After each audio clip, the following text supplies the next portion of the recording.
magaalada Dhuusamareeb waxaa ka soconaya qabanqaabadii ugu dambeysay furitaanka shirka wadatashiga madaxda qaranka iyo madaxda dowlad goboleedyada dalka ee looga arinsanaya arrimaha doorashooyinka iyo marxaladaha kala guurka ah ee dalka. magaalada Dhuusamareeb waxaa shalay gaaray madaxweynaha Jamhuuriyadda Federaalka Soomaaliya Maxamed Cabdullaahi Farmaajo iyo sidoo kale guddiga farsamo ee sameynta habraaca doorashada si loogu gungaaro doorashooyinka dalka. Jowhar waxay ka mid tahay magaalooyinka sida weyn looga hadalhayo shirka uu ka furmayo magaalada Dhuusamareeb ee caasimadda dowlad goboleedka Galmudug. waxaan arrinka ka hadlay qaar ka mid ah shacabka magaalada Jowhar oo isugu jira nabadoono, waxgarad, ganacsato, dhalinyaro iyo aqoon-yahano oo si weyn u soo dhaweeyay shirkaasi. waxaan ku bilaabayaa Aweys Xaaji Nuur Cali oo ah ganacsade magaalada Jowhar jooga. halkan waxaan ka salaamayaa bahdi oo telefishinka oo maanta Jaanis noo siisay inaan codkeena dhiibano shirka Dhuusamareeb. waxaan ka rajaynaynaa inuu Ilaahay wax khayr qaban ku soo dhameeyo. dawladana waa taageersanahay, farmaajona ha sameeyo inuu maamul goboleedyada warkooda yeelo. maamul goboleedyada ha sameeyaan inay farmaajo warkooda yeelaan. maslaxada la iskugu keeno meesha si oo ummadda Soomaaliyeed iyo shacabka loo badbaadiyo iyo wadan qalqal siyaasadeed u galay in laga bixiyo ayaga gacanteeda ku jirtaa. haddii anaga gacanteena ku jir leedahay waa toosin leedahay. waa idin la hadlaynaa haddaba waa inaa wax toosisaan. bismillaah walxamdulillaah.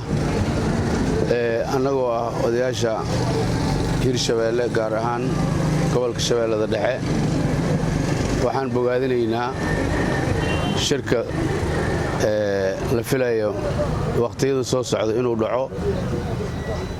waxaan rajaynaynaa madaxda aan ku bogaadinaynaa meesha iskugu tagto uu weyn yahay madaxweynaha Jamhuuriyadda Federaalka Soomaaliya Maxamed Cabdullaahi Farmaajo iyo madaxda maamul goboleedkaba intaba iyo guddiga loo xil saaray. waxaan ka rajaynaynaa wax Soomaaliya anfaca inay ka yimaadeen meesha insha Allah. waxaan ku bogaadinaynaa inay maskaxdooda dhalaaliyaan, shiilaan, ay ka soo saaraan wax ummadda Soomaaliyeed ay ka sugayaan. wallaahi runtii waa mid lagu riyaaqo shirka Dhuusamareeb. waxaan jecelnahay inuu ku dhammaado guul iyo bogaadin fiican. run ahaantii dawlad maanan arkinbo waqtiga hadda aan taaganahay dawlad ma arkin, laakiin hadda waxaan aragnay dawlad xoogaa mid u eg midii. laakiin waxaan jecelnahay maadaama aan nahay dhalinyaro, maadaama aan nahay dad ku nool Soomaaliya, waxaan jecelnahay in shirka Dhuusamareeb uu noqdo mid miro dhala ee madaxdu ay noqoto mid u hoggaansanta.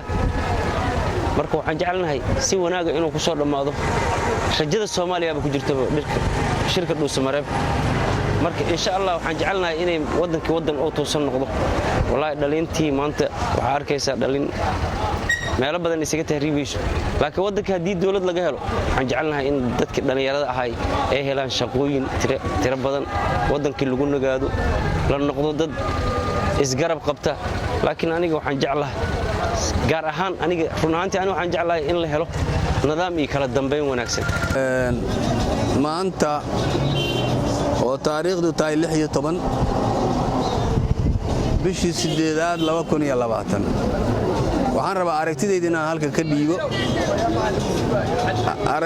inaan halkan ka dhiibaan rabaa. anugu waxaan u arkaa shirka ka socda magaalada Dhuusamareeb ee horudhiciisina uu tagay madaxweynihii dowladda federaalka ee qaranka iyo madaxweyne goboleedyo kuwa hadda la sugaana ay jiraan saacadaha soo socdo. waxaan rajaynaynaa hadday isku tagaan inay wax fiican ka soo bixi doonaan. maxaa yeelay mar horeba intay tageenay waxuun isku raaceen. haddii wax la isku raacane wax wanaagsan waaye. nuucay rabaan baha noqdaan in wax la isku raaco ayaa annaga ummadda Soomaaliyeed aan noodana. waxaan maqli jiray mahmaa Soomaaliyeed jirto la yiraahdo aan baqanaba raga ku heshiiyo. marka wax lagu heshiiyay inay meeshaas ka soo baxaan oo la isku raacsan yahay ayaa rajaynaynaa. nimanka mas'uuliyiinta ayagoo waaya aragnimo ka qaadanayo 30 sano wixii la soo maray arkaayo sida xaaladdu tahay arkaayo u jeeda yani ummadda Soomaaliyeed midda dibadda ku qariban iyo midda badaha ku qariban iyo midda dalka ku qariban iyo mataqaana jidadka fatahaadaha dhibaatooyinka ka taagan wadanka ayagoo fiirinayo waxaan ka codsanaynaa oo ku celcelinaynaa inay wax wanaagsan ka sugeynaa ay ka soo baxaan bismillaah anigoo magacayga ah Maxamed Salaad Maxamed oo loo yaqaan Jamba oo kamid ah dhalinyarada ku nool caasimadda Hirshabeelle gaar ahaan degmada Jowhar marka waxaan soo dhaweynayaa fikirkeyga aan ka dhiibanayaa shirka ka socdo ka bilaabanayo dhuusamareeb wajigiisa saddexaad kaasaan soo dhaweynayaa mid waxtar lah maadaama ahay shacabkii Soomaaliyeed dhalinyarada Soomaaliya aan kamid ahay marka waxaan jeclahay in